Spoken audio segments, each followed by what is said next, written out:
Você já ouviu falar do Geazi na Bíblia?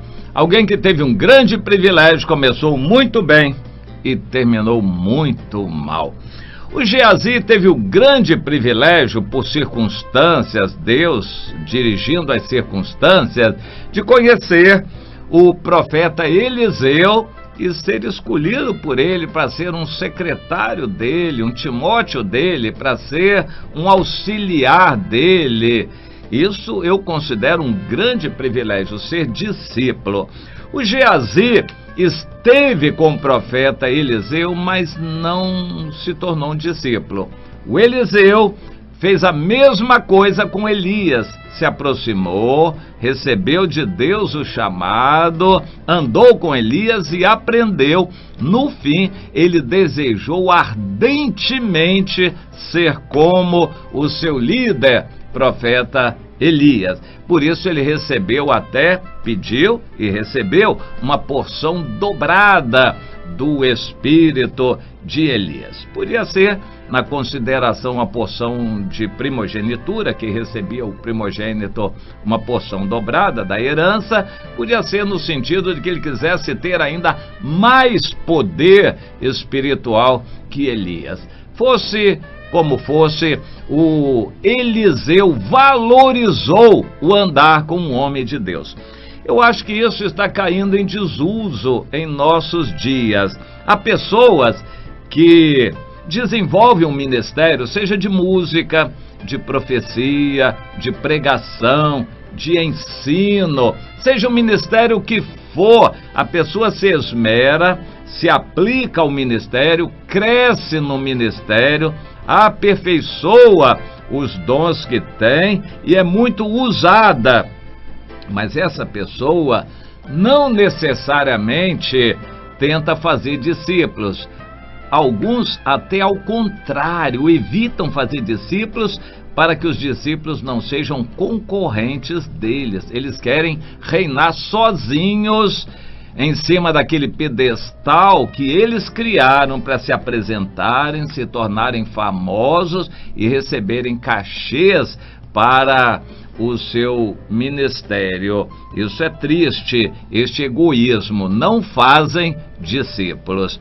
O Elias se preocupou com isto, Moisés se preocupou em pedir a Deus que depois da partida dele, Deus já estava falando que Moisés partiria. Eu creio nisto, que quando um servo fiel a Deus vai partir, Deus avisa. Deus alerta os seus servos fiéis que vão partir. E assim, Deus avisou Moisés. Ele orou pedindo que Deus levantasse alguém. Deus disse: eu vou levantar aquele que é seu servo, ajudante. Eu não vou chamar nenhum grande para o seu lugar. Eu vou chamar aquele que é seu auxiliar. O Eliseu teve o mesmo privilégio, mas o Geazi não aproveitou. E eu quero falar exatamente para você que às vezes está sendo um Geazi. Você está tendo o privilégio de ouvir palavras de Deus, de alguém que conhece a Deus, que tem intimidade com Deus, alguém que foi aprovado por Deus, alguém que tem de Deus o que dá, e você não valoriza. O importante não é ouvir a pregação, o importante é aprender com o exemplo. Eu tenho dito, e de vez em quando tenho lembrado, que o meu chamado de Deus na comunidade não é para liderar uma organização religiosa que cresça. Não, eu não desejo isso e nem é plano de Deus que a comunidade Ramá vá se tornar uma grife que possa ser vendida, expandida e engrandecida pelo Brasil e pelo mundo. Não, não é esse o meu sonho.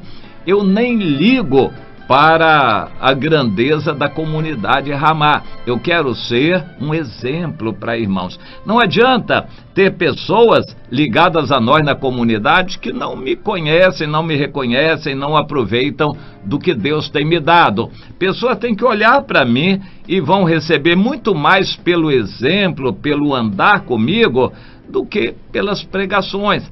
As pregações eu vou trazer para quem quer e para quem não quer, aqui através do rádio, para quem ouve e para quem não ouve, para quem atenta para ela, para a palavra, e para quem não atenta, eu vou continuar a falar. Quem quiser vai aproveitar a palavra de qualquer jeito, mesmo sem me ajudar, sem estar comigo, sem me valorizar. Se quiser, a palavra estará aí. Nós temos procurado gravá-la, trazer em vídeo, escrever, mas é para proveito de todos, qualquer um que quiser. Mas o andar comigo, isto não. É um privilégio que alguns vão ter, eu considero assim. E se eu tenho me esforçado por andar na presença de Deus, se eu tenho me esforçado por buscar a Deus, crescer no conhecimento de Deus, eu acredito que quem andar comigo vai ter esse privilégio, se quiser. E aqui está exatamente o problema. O Geazi, e eu quero me referir agora ao capítulo 5 de 2 Reis, o Geazi teve esse grande privilégio de andar com o profeta Eliseu, que era um homem de Deus. O Geazi andava com ele, servia, atendia, pôde ver milagres, maravilhas, e reportados na Bíblia, o profeta Eliseu fez o dobro de milagres de Elias. A gente não sabe os outros que não foram escritos ou descritos na Bíblia, mas dos que foram registrados, o Eliseu fez exatamente o dobro de milagres de Elias, e o Geazi viu tudo aquilo. Ele teve o privilégio de receber da influência de Deus, das palavras de Deus, de ver Deus agindo contra aquele grande exército sírio. O Geazi viu aquilo tudo, mas o coração dele não se voltou para Deus. E nós perguntamos, é possível alguém estar na igreja, receber tantas bênçãos, ver tantas coisas e não querer andar longe de Deus? Infelizmente muitos estão desprezando este privilégio de estar numa igreja boa, com gente que consagra a vida ao Senhor, que se santifica. Tem o privilégio de ouvir essa pessoa, receber palavras, tirar dúvidas, perguntar, e não aproveita isso, muito menos coloca em prática. Quantos estão desperdiçando esse grande privilégio? Jesus reclamou certa vez daquela geração que estava tendo grande privilégio de estar com ele e estava desprezando. Quanto aos discípulos, Jesus falou, vocês estão tendo o privilégio que muitos reis, profetas e gente importante do passado, no Antigo Testamento, desejou e não conseguiu. Vocês estão tendo esse privilégio. Aquela mulher viúva de 84 anos disse, esse é o sonho da minha vida, a minha alegria se cumpriu. Agora eu peço, o Senhor já pode me despedir, porque meus olhos já viram a salvação de Deus. Aquela viúva e aquele homem também. Pois é, quantos estão tendo o privilégio de estar com um homem de Deus e não valorizam? E Jesus disse, a rainha de Sabá veio lá de longe para ouvir a sabedoria de Salomão. E aqui está quem é maior do que Salomão. E vocês não ligam para isso, não querem aproveitar o que o Senhor tem através de mim para dar para vocês. Bom, o Geazi acalentou no coração, escondidamente, desejos carnais inconfessáveis. Olha aqui o problema. Nós estamos lidando com muitos irmãos, obreiros, conosco na obra, que estão trabalhando, mas o coração não é de Deus. O coração deles não é fiel. São Judas no nosso meio. O Judas era tesoureiro, um dos apóstolos, fez milagres, usou o nome de Jesus. E, no entanto, o coração dele estava no dinheiro, metia a mão no dinheiro e roubava, porque ele era o tesoureiro do grupo.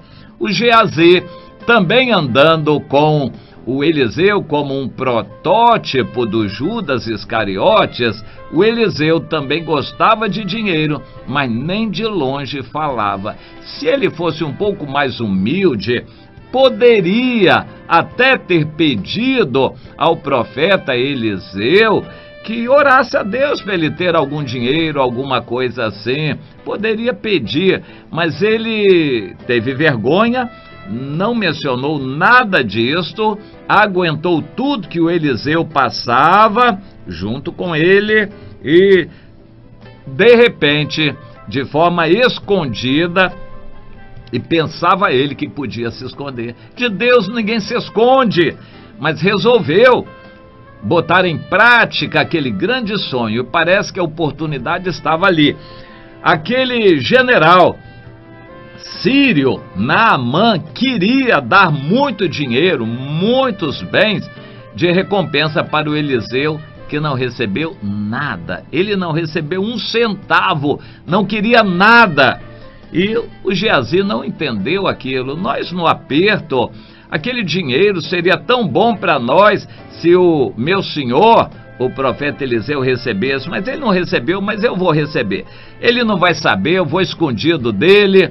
O Naamã foi embora, eu vou atrás dele e vou pedir um pouco, vou inventar uma história lá, uma cascata, vou contar uma história e vou pedir dinheiro a ele.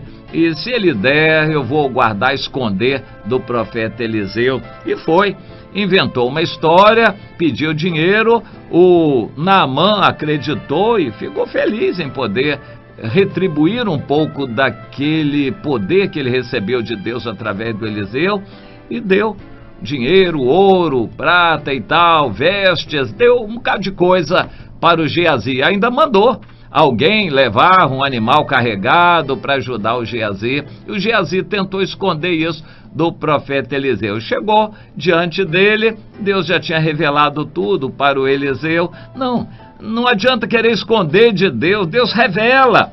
Por isso a Bíblia diz, no capítulo 14 de 1 Coríntios, que o dom de profecia existe também para isto, para Deus revelar as coisas ocultas. E não adianta querer esconder, porque Deus revela. Quando uma pessoa entra num meio onde há o dom de profecia, Deus vai revelar. As coisas escondidas vão ficar claras e vai ser uma vergonha para a pessoa se isso for revelado de público. Mas enfim, hoje em nossos dias Deus revela coisas escondidas. Não adianta querer esconder. Se pecou, confesse depressa, antes que fique sabido por outras maneiras, e vai ser vergonhoso para você. O Eliseu chegou para o Geazi e disse: escuta, você foi aonde? Não, eu não fui em lugar nenhum não, estava só aí fora dando uma volta. O Geazi: eu fui junto com você em espírito e vi tudo que aconteceu. Era hora para você envergonhar o nome de Deus, como se quem servisse a Deus estivesse interessado em dinheiro, servindo a Deus por dinheiro. Infelizmente, muitos estão como Geazi em nossos dias, líderes, pastores de olho grande no dinheiro, e fazendo e acontecendo e empolgando multidões para receber dinheiro. Infelizmente, os discípulos de Geazi estão aí no meio evangélico, enlameando o nome do evangelho no Brasil, envergonhando o nome de Deus com essa atitude carnal de usar a igreja e as coisas de Deus para angariar dinheiro, se enriquecerem e viverem regaladamente neste mundo. Alguém diz que o inferno vai ser pouco para gente desse tipo, para esses Geazis. O que aconteceu? O Eliseu disse: ô Geazi, eu fui com você em espírito, eu vi tudo, não adianta esconder, porque Deus revela. Então, por causa disso, a lepra do Naamã, que foi embora, vai pegar em você e na sua descendência. Ai, que dor! Os descendentes dele vão ficar leprosos também. Olha que coisa muito triste. E pelo jeito, ele não foi curado, deve ter morrido de lepra. Que tristeza aquilo. E se teve filhos, a lepra passou para os filhos também. Deus é Deus, não se brinca com Deus. Cuidado, meu irmão, não quero esconder nada. Mas então, por que o Geazi fez aquilo? Porque o coração dele sempre esteve no dinheiro. O profeta Eliseu disse: ô Geazi, você sonhando com bens, com sítio, fazenda, casa e roupas e vinhas, olivais, isso e aquilo, bois e gado, sonhando com riqueza. Você tem tudo que é de melhor, que é o próprio Deus aqui perto de você, e você bota o coração no mundo. Infelizmente, muitos crentes, e eu estou falando infelizmente para muitos assim também, você conhece o Senhor, sabe do que Deus é capaz, você lê a Bíblia, mas continua amando o mundo e as coisas que no mundo há. Ah, pobre Geazi, se arrependa enquanto é tempo, minha irmã Geazi, meu irmão Geazi, se arrependa enquanto é tempo, para a lepra não pegar em você também. Essa lepra do pecado contagia, até sua família vai ficar contagiada. Não ame o dinheiro, a comida, os prazeres do mundo, as coisas que há no mundo. Isso tudo Deus vai acrescentar na medida da necessidade. Mas não ame essas coisas. E outra coisa, até um pedido que eu faço a você: nem peça isso a Deus. Peça que Deus dê o que você precisa, o pão de cada dia. Não fique pedindo riquezas ou coisas materiais, nem é um pedido bom. Isso Deus dá sem você pedir. Para os amados Ele dá, sem que eles peçam. Mas não coloque o seu coração nisso. As riquezas espirituais valem muito, muito, muito mais do que qualquer coisa material. Valorize as riquezas espirituais.